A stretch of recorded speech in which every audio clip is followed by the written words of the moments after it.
நண்பர்களே இன்னைக்கு பிளிப்கார்ட்ல ஆஃபிஷியலா Oppo K13X launch பண்ணிட்டாங்க. 2 வைப்ரான colours, 3 base variant, 4 120GB variant 12,000 rupeesக்கும், 6 120GB வேரியன்ட் 13,000க்கும் and higher variant 8 120GB variant 15,000 quote பண்ணிருக்காங்க. இந்த மொபைலோட ஹைலைட்டான விஷயங்கள் பார்க்கும்போது உங்களுக்கு military grade certificate with IP65 rating provide பண்ணிருக்காங்க.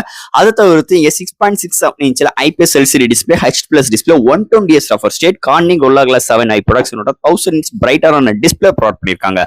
அது போக இங்க ஒரு 194 கிராம் வெயிட்டும் 8mm thickness ஓடையும் out of the box Android 15, அதுக்கு மேல Color OS 15 support, LPDDR4X RAM, UFS 2.2 சப்போர்ட்டும் ப்ரொவைட் பண்ணிருக்காங்க.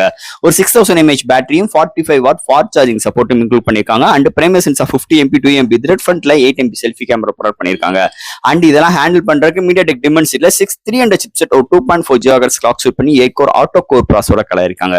சோ இது மாதிரி நிறைய சிறப்பம்சங்களோட இந்த வட்டம் ஓப்போ K13X ஒரு அஃபோர்டபுள் பிரைஸ்ல 5G நெட்வொர்க் கூட லான்ச் பண்ணிருக்காங்க. இந்த மொபைல் எதுக்காக வாங்கலாம், எதுக்காக வாங்கக்கூடாது, இதை பத்தி நம்ம சேனல்ல டீடைலா பிரீஃபா பார்த்திருக்கோம். பார்க்கணும்னு நினைக்கிறேன் நம்ம சேனலை சப்ஸ்கிரைப் பண்ணுங்க. உங்க கருத்துக்களை கீழே கமெண்ட் செக்ஷன்ல சொல்லுங்க. தேங்க்யூ.